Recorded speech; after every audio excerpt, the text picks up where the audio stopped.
Good morning, everyone. Today is 4th January 2022. You can see where I'm standing close to my this new.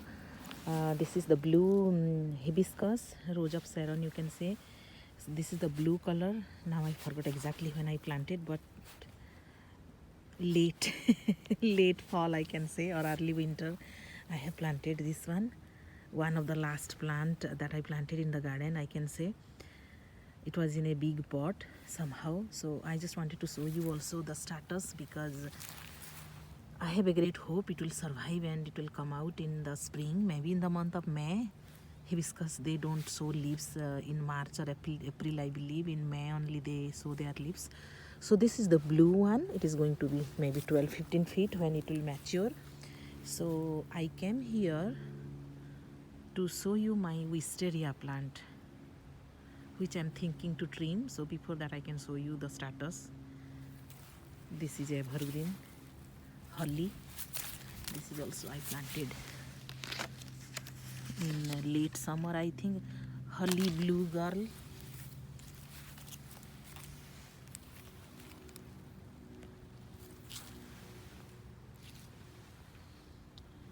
So see this is near the rose. So you can see little bit leaves in the iris. I have covered the rhizome to protect them from winter damage. So you can see those tiny pink blooming flower. They have self-seeded. Those are their seedlings. So in my experience, they survive the winter. You can see the seedlings. See, these are all that pink bloom seedlings.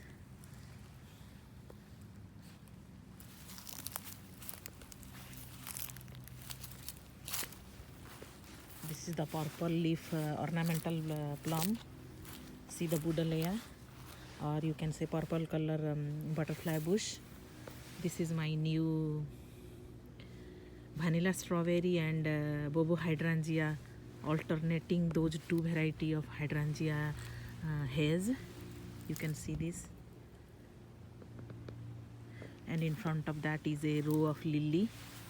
So if the seedlings, the daylily seedlings, they survive, then I am thinking I will put those somewhere here, because they are from seeds, and these daylilies, they are from the plant, directly from the plant. So the seeds that I am germinating indoor, they may not bloom the color of their parent. So it will be an experiment of a new daylily variety. So let's see. I haven't decided where I will plant them. First I want them to survive. So here is my wisteria. So I wanted to show you when they don't have any leaf.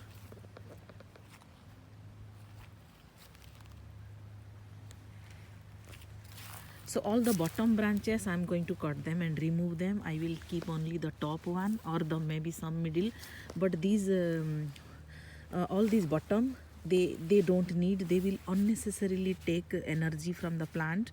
So it is not necessary that I have to trim it now, but I just don't want the energy or food source of the plant to distribute and used by these branches that I don't need anymore.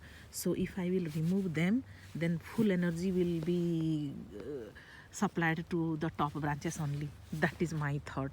So let's see how it will work. So they may produce more bloom if I do that. That's what I believe.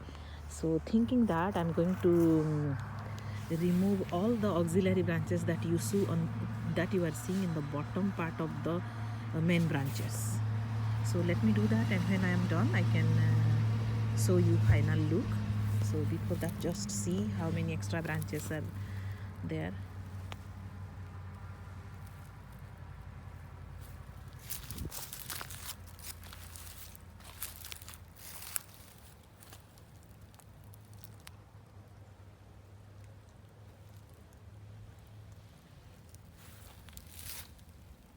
So here it is after trimming. It is very cold. I think I cannot stay here in this cold longer. So just see how I trimmed.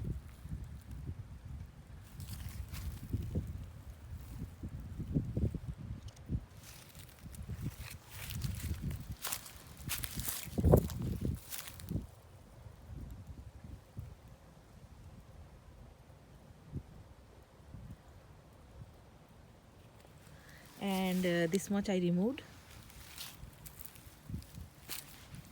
Let me show you from this angle. This is how it is. So it needs little more trimming, but it's very cold, so it was not easy and comfortable to do it here in this cold. My fingers are, I feel like they are freezing. So I just wanted to show you. So this is the stage. I am leaving it in this position until April, you can say. In April they will start showing their new leaves, so that you can relate how much branches they had before. Once they get all the leaves, you cannot see the branches. There are a lot. Yeah, that's it for today. Thank you for watching.